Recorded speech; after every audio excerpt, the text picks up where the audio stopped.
What does it take to connect to God? On the path of bhakti, the main ingredient is devotional. No material resource is required. The only impediment is our own ego. Once we are able to swallow our ego and actually submit to God, it's a very simple process. Nobody is my enemy, nobody is my friend. I'm neutral. God has to be neutral. A parent has to be neutral. The Supreme has to be this way. Yes. Now a parent is equal to all children. But if one particular child is exclusively turning to parent again and again, isn't it natural for the parent to reciprocate with that particular child? See, if you want God to remain there and you are here, you mind your business, I'll mind your business, God will allow you to mind your own business. But if you turn to Him, it's but natural for Him to reciprocate also. But really it is not partiality, it's but reciprocation. A person might turn towards Sri Krishna, but then because of bad habits, past bad behavior, there is every chance of slipping back. Now, somebody who is insincere is out of question here. Here Krishna is speaking about somebody who is sincere, sincerely trying his or her best, but still because of force of bad habits, sometimes slips. So every time you fall, you pick yourself up and then again you start walking. That's a great thing. But on the path of bhakti, you have got the special attention of God Himself. Correct. When you're in a positive state, you're able to interpret a curse as a blessings also. You'll be empowered to see hidden blessings even in an apparently negative situation.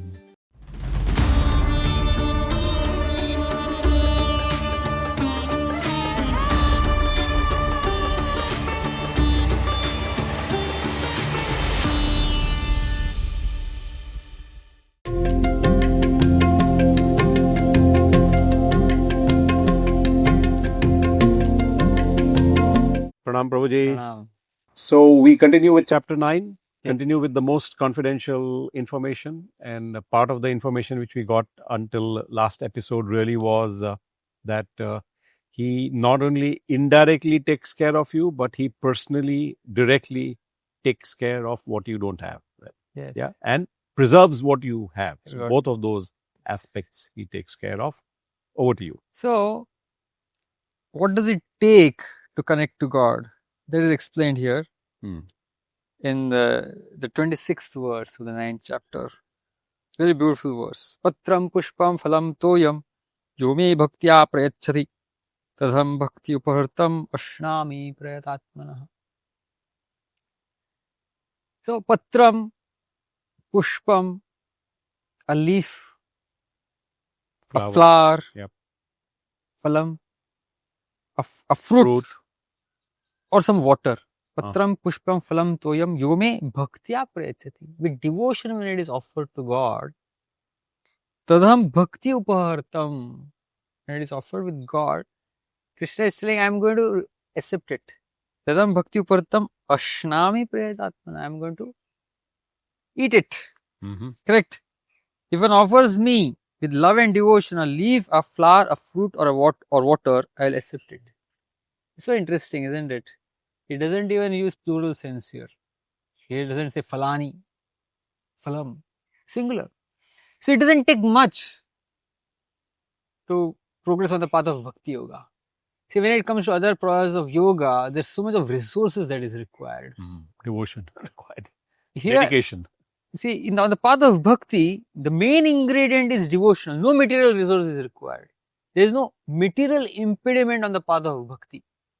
As we had discussed earlier in a previous session, the only impediment is our own ego. Once we are able to swallow our ego and actually submit to God, it's a very simple process. It doesn't take much resources at all. All that Krishna is asking for is love and affection. See, here, patram. Does anybody eat a leaf? No. See, but a lot of acharyas, they say that here patram indicates tulsi leaf. So tulsi has got a very special significance when it comes to worship of Lord Shri Krishna. And Krishna actually literally means it. I don't know whether you know this story. In the Mahabharata, when the war was declared between the Kauravas and the Pandavas, both the Kauravas and Pandavas, they were trying to recruit different kings on their side to fight on their behalf. And Duryodhan, he thought that, I'll influence Shri Krishna to get his Yadava army. And he wanted to impress Shri Krishna. So, when Krishna was coming to Hastinapur, the Duryodhan, he prepared a huge feast Because generally, you see, this is the way in which you host guests, isn't it? If you have to get some company to be on your side, you host a big party. Yeah. See, this is a common technique. So Duryodhana, he arranged a huge spread to receive Sri Krishna, and he chose Dushasan's palace. Dushasan's palace was considered to be the most beautiful palace. He arranged for the accommodation of Sri Krishna in Dushasan's palace. But when Krishna came, he straight went to the home of Vidura. And ate there also, I think. So then what happened was, Vidura wasn't there. Vidurani was there, the wife of Vidura. And she was taken by surprise. Krishna has come here. And she wasn't prepared for it. She didn't have anything with her. So what she does is, she takes bananas, and she's out of her wits. So she peels the banana, throws out the pulp, and offers the peel to Shri Krishna. And Krishna accepts the peel also. He eats the peel. See, because it's offered with affection and devotion. And he rejected the feast of Duryodhana. Because he said, a person will eat a feast at someone else's place in two situations. Either, you're hungry, so you got no other choice but to eat it. Or else you got a relationship with that person. Then you'll accept. In your case, I'm neither hungry, nor do I have any kind of great affection for you. Because you are so much against the Pandavas, who are my devotees, and you're so inimical towards them, and you're plotted against them. I don't feel like eating at your place. So he rejects the feast of Duryodhana, but he accepts a peel from the hands of Vidurani. So that is Sri Krishna actually. So it's so simple. Bhakti Yoga is so simple. Devotion is all that is required. And there is another story from the Mahabharata again, that when after the Pandavas were exiled following the gambling match, so Duryodhana party were very happy that Pandavas don't have anything. But Duryodhana was such a cunning person. He thought that, let me further try to inflict pain on the Pandavas. So Duryodhana is thinking, how to create more problem for the Pandavas, even in the forest. So during that time, Durvasa Muni happens to visit him. And Durvasa Muni's his characteristic is, he is pleased also very happily, but is angered also very easily. So Duryodhana, he takes every care to please Durvasa Muni in the best possible way. And as he had expected, Durvasa Muni says, I'm very pleased with you, ask for a benediction. And as we had discussed earlier, Duryodhana asked for a tamoguni benediction. I see. See, on the face of it, he is not very explicit about it. He says that, I have a lot of affection for the Pandavas. So I would like you to visit them also at their place for a feast, but make sure that you visit them after lunchtime. I see. Not before lunchtime. Because Duryodhana knew that Draupadi has an Akshaya Patra. And that Akshaya Patra could give unlimited food only as long as she didn't accept fruit from the Akshaya Patra. Once she has taken food, then it stopped giving food. Oh, I see. Okay. So he made sure that Durvasa Muni visits the Pandavas after Draupadi has her lunch. Correct. So then Durvasa Muni goes. And he goes and he visits the Pandavas. Pandavas, they're aghast. He has come with 60,000 disciples. I see. And Draupadi could feed all of them, provided the Akshaya Patra was still giving food. Draupadi tells Yudhishthir, I have already taken from the Akshaya Patra, nothing left here, and they don't know what to do now. And Durvasa says that, okay, I'll quickly take my bath and come. Rather, Yudhishthir tells Durvasa Muni that you take a bath and come, by that time food will be ready for you. At least he's buying some time. So Durvasa Muni goes, and then the Pandavas, even Kunti was there, they're thinking what to do now. At that time, Draupadi, see, they are devotees of Krishna, Pandavas. So Draupadi, she remembers Sri Krishna. Krishna, please help me. And within moments, there is a knock on the door. And Krishna comes in and asks Draupadi, Draupadi, is there some food to eat? And Draupadi is in tears. I am calling you because there is nothing to eat. You're 60,001. And now you are also coming here and you're also asking for food. Draupadi says to Sri Krishna with tears in her eyes that, I got nothing with me. Krishna says, there must be something. Let me go and check. And then the Akshay Patra was brought. And at the bottom of the Patra, there are few grains of food that were stuck to the bottom. And Krishna eats it and he becomes satisfied. See, for Krishna to feel satisfied, few grains is sufficient. But when Yasmin tushte jagat tushtaha, when God is satisfied, the entire creation becomes satisfied.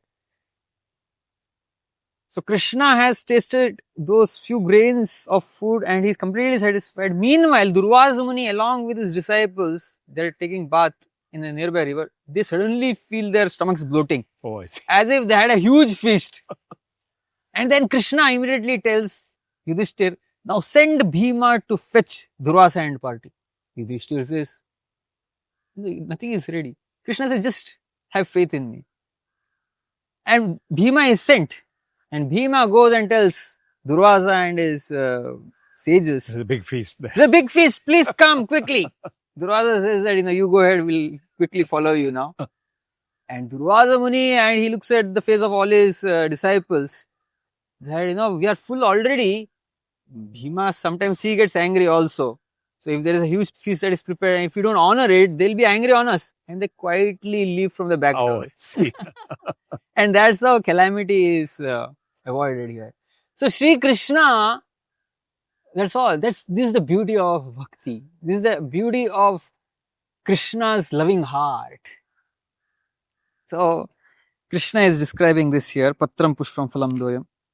And then in the next verse he says, Yad karoshi yadashnashi yajyoshi dadasyat yat tavasyasi kaunteya tad kuru shamadarpanam. Whatever you do, whatever you eat, whatever you offer or give away, and whatever austerities you perform, do that, O son of Kunti, as an offering to me. See, now, in the previous verse, Krishna is telling, offering me this. In this verse, he's telling, whatever you do, whatever you eat, whatever you offer or give away, you do that as an offering to me. Which is the verse which is harder to follow out of the two? Whatever you do, give it away. Is this simpler or the previous verse? Do this is very difficult. Yeah, you got it right, actually. Correct. Actually, he, in the first verse, in verse number 26, is very specific. It's more difficult because Krishna is asking you and then you're providing that. Yeah. Prescriptive, Prescriptive. Here, whatever you do, you give it to Sri Krishna. Is much more simpler. Krishna is actually toning it down. This kind of, advanced stage of Karma Yoga, you can say. That whatever we do it as an offering to Sri Krishna. It is much, may not be on the highest level of Bhakti Yoga, but it's nonetheless Bhakti Yoga here. Correct? In this way, you will be freed from bondage to work and its auspicious and inauspicious results. With your mind fixed on me, in this principle of renunciation, you'll be liberated and you'll come to me. And the next two verses are very interesting. The next verse he says, Samoham sarva bhuteshu name dvesho sthina priyaha ye bhajanti tumam bhaktya mai te teshu chapyaham. In the first line he says, Samoham sarva bhuteshu name dvesho sthina priyaha. I'm equal to everybody, Samoham. I'm equal to all living entities. I treat everyone equally. Equally. Samoham sarva bhuteshu. And nobody is my enemy, nobody is my friend. I'm neutral. Name dvesho sthina priyaha. Correct. See, this is how God has to be. God has to be neutral. A parent has to be neutral. The Supreme has to be this way. Yes. Like even a father or a mother has to be equal to all children equally. Correct. But then in the very next line, he contradicts himself. Ye bhajanti to mam bhaktya mai te teshu chapyaham. But whoever renders service unto me in devotion is a friend. He's in me. And I am also a friend to him. See, on the face of it, it's contradictory. See, there are multiple ways of understanding it. See, the first line can refer to the Paramatma aspect of God also. See, the Paramatma, as I said, is that aspect of God's personality who is situated in everyone's heart. And he's situated in everyone's heart. In the heart of a person who hates God, in the heart of a person who loves God. In everyone's heart, the Paramatma manifestation is situated. But as Bhagavan, he's partial. Apparently partial, but it is not actually partiality. Let me explain here. Now, a parent is equal to all children. But if one particular child is exclusively turning to parent again and again, isn't it natural for the parent to reciprocate with that particular child? 100%. So, similarly, God, He reciprocates according to how you approach Him. See, if you want God to remain there and you are here, you mind your business, I'll mind your business, God will allow you to mind your own business. But if you turn to Him, it's but natural for Him to reciprocate also. See, on the face of it, it look like partiality. But really, it is not partiality. It's but reciprocation. See, if one child is not turning to you at all, doing their own thing, and another child is turning to you again and again and asking for help, this, that, and you end up spending more time with the second child, showing more favor to the second child, the first child can't complain because even the first child has equal opportunity to turn to you. So Krishna is telling that opportunity to turn to me is there for everybody. So naturally, if one person turns towards me, wants to become my devotee, it's but natural that I'll be showing that person special favor. It's not partiality at all. But to what extent? It may not be partiality, it is special attention. Special attention, absolutely, it's special attention. Yes. Because such a person is seeking special attention. Now, to what extent God will show that special attention? He'll explain in the next verse. Api chet suduracharo bhajate mam ananya bhak sadureva zamantavyaha samyak vyavasito isaha. Even if one commits the most abominable action, api chet suduracharo. Achar is conduct. Durachar is bad conduct. Sudurachar means extremely bad conduct. Even if one commits the most abominable action, if he is engaged in devotional service, he is to be considered saintly. Because he is properly situated in his determination. See, this might seem to be stretching too much. But the point here is, it's not that somebody who is turning towards Sri Krishna become a devotee, there is a free pass to act in whatever way you want. No. See, the point here is, a person might turn towards Sri Krishna, but then because of bad habits, past bad behavior, there is every chance of slipping back. Somebody who is insincere, it's out of question here. Here Krishna is speaking about somebody who is sincerely trying his or her best. Yeah. But still, because of force of bad habits, sometimes slips. Krishna is telling here that slip is not to be taken too seriously. I think it probably ties up with what we saw earlier in the 8th chapter also. Bad karma. Yeah. But if you modify yourself and devote yourself fully, entirely, then to some extent that bad karma is forgotten. It's history. Yeah, to the extent we surrender and we rectify our ways, to that extent it will be forgotten. Yeah. Correct. So here also along the same principles here, that if a person is very sincere, see, it took actually, to rise from tamoguna, sattoguna to tamoguna, rajoguna, sattoguna and to shaddha-sattva, it's not very simple. See, the power of these gunas is they keep pulling you down. Correct. And the person might be trying his or her best to rise to the level of sattva and shuddha-sattva, but there could be mishaps. But the power of bhakti yoga, see, as against other principles of yoga, on the path of yoga, karma yoga, jnana yoga, dhyana yoga, etc., more or less you're on your own. So every time you fall, you pick yourself up and then again you start walking. That's a great thing. But on the path of bhakti, you've got the special attention of God Himself. Correct. God Himself is on your side on the path of bhakti because you're turning towards Him with devotion. It's also probably, sometime back we talked about give and still forgive.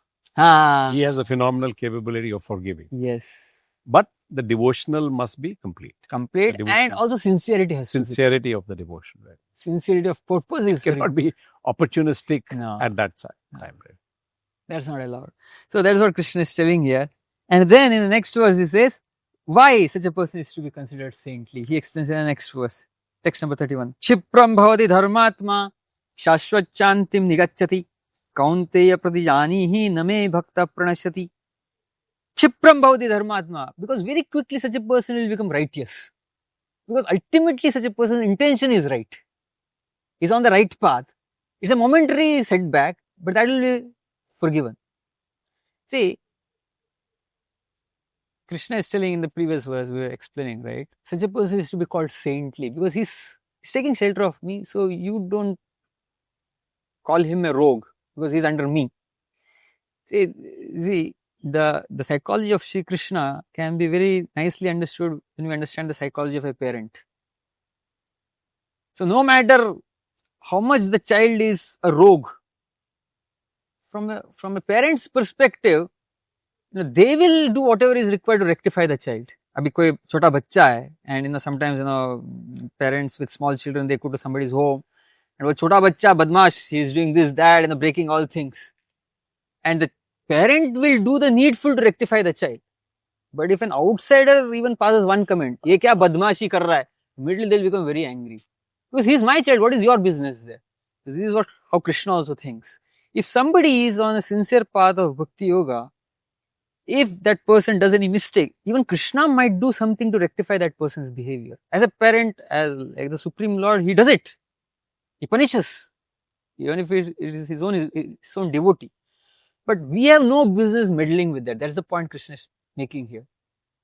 See, even my mom, one of my sisters, eldest sister, she at school, when she was very small in Gujarat, she used to go to some school there, and there was one teacher, out of fun, she used to come and just, what do you call it? Pinch her. No, Kanchana, how are you doing? She used to pinch like this. And she was doing for fun, but it used to hurt a little. So one day my sister, she came to my mom and just mentioned it offhand, that there is one teacher in our school who pinches every now and then. Now, my mom, she was quite strict in the sense she used to beat us up for the right purpose, to rectify us, to discipline us. But when she heard that a third party had even touched her daughter, immediately she went to school and then took to task that particular teacher. Because she's my child. That mamatva, see, that is there.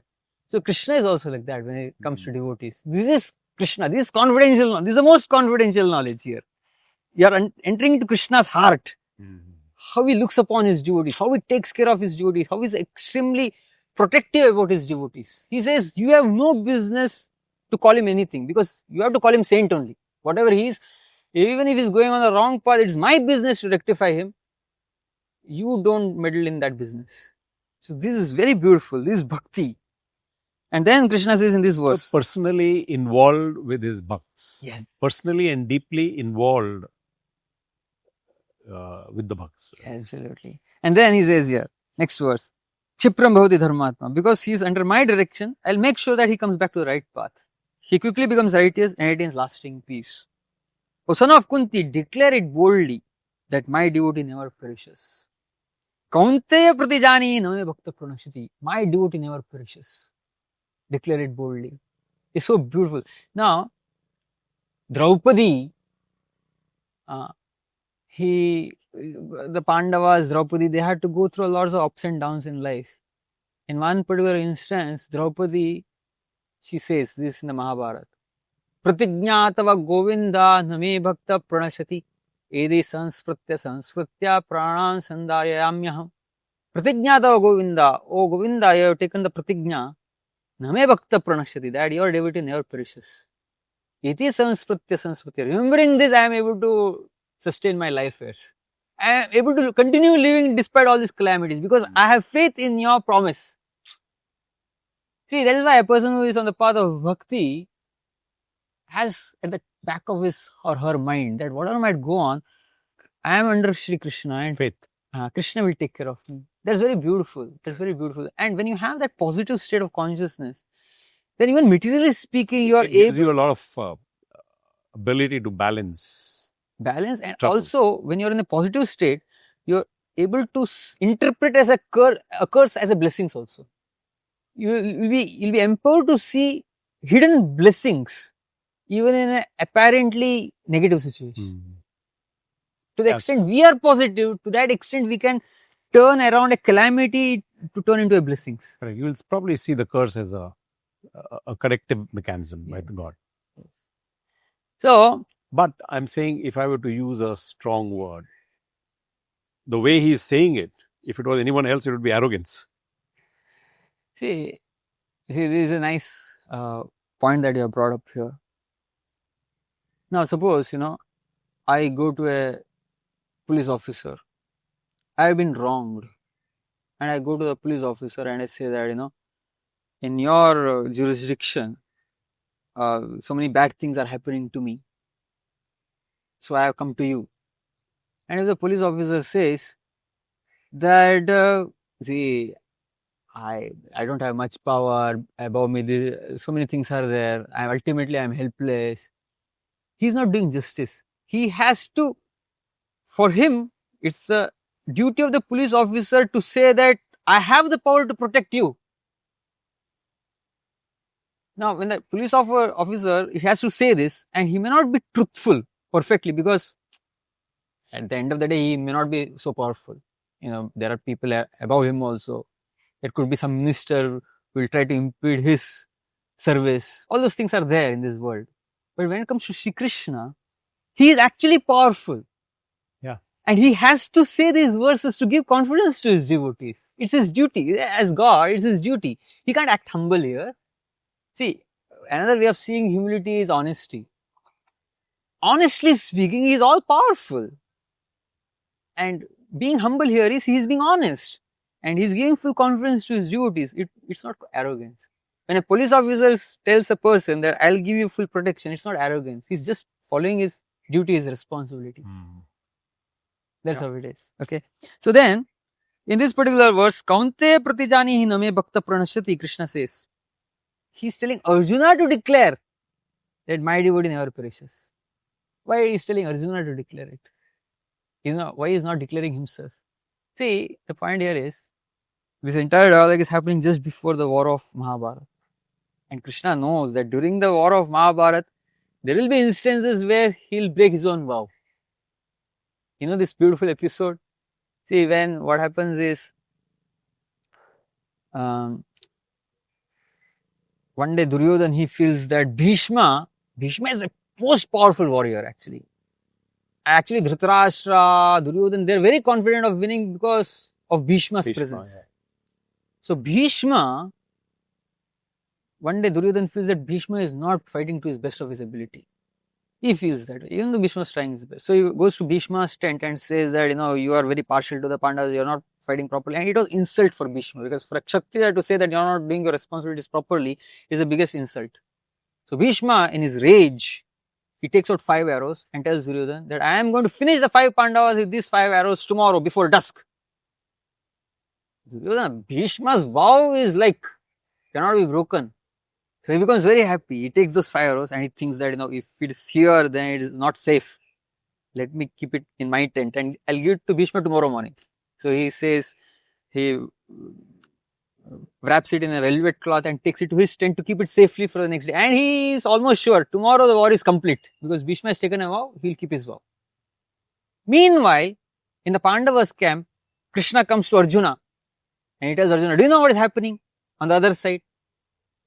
Arjuna says, as long as you are there, what I have to worry? I got nothing to worry. Krishna says, yes, you have nothing to worry, but you will have to follow my instructions. So this is very important. We have to do our responsibilities and then Krishna will protect us. So Krishna tells Arjuna, he tells him to go to Duryodhana's tent and ask for those 5 arrows. So Arjuna goes to Duryodhana's tent, and Duryodhana, he sees Arjuna. See, at the end of the day, they used to visit each other like friends. Duryodhana mocks Arjuna. Arjuna, why have you come here? Have you come here to beg for the kingdom? If you come to beg for the kingdom, I will give you the kingdom, don't worry. Arjuna said, no. I have not come here to beg for anything. For a Kshatriya, begging is worse than death actually. I have come here to ask for a benediction that is due. Now, you had promised a benediction to me, and I am come here to remind you of that. What had happened was, again when, the Pandavas etc. were in Vanvas, at that time, Duryodhana, to arouse the envy of the Pandavas, what he did was, just close to the hermitage of the Pandavas, he took his tent, party tent, and they were doing a lot of halla there, enjoying. He wanted to create envy in the Pandavas. But because of that, some Gandharvas who were in the vicinity, they became disturbed. And they came and they defeated the Kauravas in war. And then they bound all the Kauravas.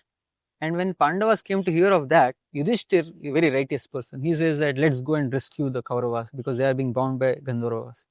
Bhima says that they deserve it. Let the Gandharvas do whatever they want with the Kauravas. Yudhishthira says, no. See, when it's within the family, it is 5 against 100. But when it comes to a third party, it's 105 against them. The mind divides accordingly. Absolutely. So then what happens is, they actually go, the 5 Pandavas go, they defeat the Gandharvas and release Duryodhana. And Duryodhana is extremely insulted. Because it is Pandavas who released him. He wanted to kind of put them down, and they're the people who are releasing him. So Duryodhana, at that time, he says that, today you have released me, but ask for a benediction in return. And the Pandavas say, at the right time, we'll ask for this benediction. So Arjuna, now he says that, I have come here to remind you of that benediction during Vanvas time. Duryodhana says, don't remind me of that incident at all. Quickly ask, what benediction do you want? Arjuna immediately says, I want those 5 arrows. 5 arrows. Duryodhana is surprised. How do you know of those 5 arrows? So immediately, dutifully brings those 5 arrows and gives to Arjuna, and Arjuna takes it, finished. Duryodhana is enraged. He feels that Bhishma has told them. Bhishma has told the Pandavas behind my back. He immediately rushes to Bhishma's stand and starts saying, how can you do this? Double crossing it is called. Yeah. Bhishma, he understands it's Krishna. There's no other way that the Pandavas could know of this. So Bhishma internally he decides that, oh Shri Krishna, you have forced me to break my vow today. Tomorrow I'll force you to break your vow. Mm-hmm. Because, Krishna had taken a vow before the war that I'm not going to lift a weapon. I see. So what happens next day, Bhishma wanting Krishna to break his vow, Bhishma fights valiantly. It looks as if by dusk the entire Pandava army is going to be finished. So then when it becomes very apparent that nothing can be done, Krishna tells Arjuna that unless you stop Bhishma, today the war is over. So immediately Krishna takes the chariot of Arjuna in front of Bhishma, and then Bhishma and Arjuna start fighting with each other. And Bhishma is fighting with such ferocity that Arjuna is no match for him. And very soon, Arjuna starts bleeding. Arrows hit him, arrows hit, Krishna also, the chariot also. And Krishna, it becomes very clear to Shri Krishna that Arjuna is on the verge of defeat now. Kaunte pratijani name bhakta pranashati. Krishna is always there to protect his devotees. So Krishna loses his mind, God loses his mind, and immediately jumps down from the chariot. And see, when you're angry, your mind is not working, right? So this is transcendental anger. For protection of his devotee, it's anger inspired by love. So it's an anger which is beyond the level of sattva guna also. Generally anger is rajoguna, but this anger is shuddha sattva. So Krishna, he sees the chariot wheel of a broken chariot lying below. He immediately lifts it up and starts charging towards Bhishma. Now Bhishma, a lot of people don't know this. He is a covert devotee. On the face of it, he is fighting against the Pandavas. Internally, he is a devotee of Shri Krishna. So when he sees Krishna charging towards him, Bhishma says, what a better way to die than to be killed with your hands. He immediately drops down his weapons and he becomes ready. Meanwhile, Arjuna is thinking, Krishna has lifted a chariot wheel. Even though technically it's not a weapon, he's using the chariot wheel as a weapon nonetheless. So Arjuna also starts rushing behind Krishna to stop him. So Krishna is charging towards Bhishma with a broken wheel in his hand. Arjuna catches hold of Krishna's legs and Krishna is running with such speed that Arjuna gets dragged behind him. 3-4 steps before Krishna finally stops. And by the time Krishna stops, the conch shells are blown, indicating the end of the day's proceedings. And that day, when all the warriors return to their tents, they're all discussing about this beautiful scene. Krishna charging Bhishma with a chariot wheel in his hand. I don't know, there's a very beautiful painting which is created by ISKCON devotees. I see. I haven't heard of this one. So, apparently Krishna has broken his own vow here to protect Arjuna and also to protect Bhishma's vow. Because Bhishma had taken a vow that I am going to force you to break your vow. So, Krishna protected Bhishma's vow. So, Krishna knew that in the future I might break my own vows. So, Krishna is telling that you better declare. Because Krishna's wonderful thing here is he won't think twice before breaking his own vows for the sake of his devotees. And he will do everything to protect the vow of his devotees. So if you declare that my devotees never perish, then people will put 100% faith in you, because people will know that Krishna will never allow a devotee's promise to go in vain. So it is very beautiful and very deep here. So then Krishna, then he gives the final instruction in the 34th verse. It is the center of the Bhagavad Gita, right? The center. See, any person who is giving a speech, first is the introduction, and then there is a central part of the speech where the main subject. So this is the last one of the 9th chapter. No. It's the middle of the middle 6 chapters. I see. The middle of the middle. Okay. I was looking at 18 chapters, 9 chapters, halfway. Halfway through. So it is the most confidential knowledge is being explained here, right? And then this particular verse, Man mana bhava madbhakto madhyaji mam namaskuru mame vashyasi yuktaivam atmanam matparayanam. And see, any person who is giving a speech, he'll say the most important part in the middle of the speech and he'll reiterate towards the end. So this verse is repeated almost verbatim towards the end of the 18th chapter also. Oh, I see. It's one of those few verses. Yeah. Which is repeated twice. Repeated twice. It's the essence of the essence. So what is Krishna saying here? Man mana, engage your mind always in thinking about me. Man mana bhava mad bhakto, become my devotee. Madhyaji, worship me. Mam namaskuru, bow down in front of me. Mame veshyasi yukta ivam. Being completely absorbed in me, surely you will come to me. So this is like considered the most confidential of the confidential instructions of Shri Krishna. Guhyatamam jnana. So we'll end for this. Chalo, thank you. Thank Wonderful. you. Thank you. Thank you.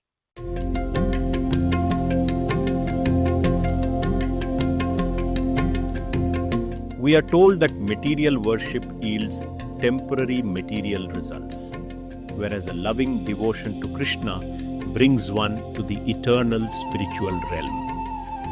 Krishna lovingly accepts even the simplest of offerings, a leaf, flower, fruit, or water when offered with love. He is moved by the bhava, the feeling behind the offering, not the offering itself. Whatever one does, eating, offering, giving, austerity, should be done as an offering to him.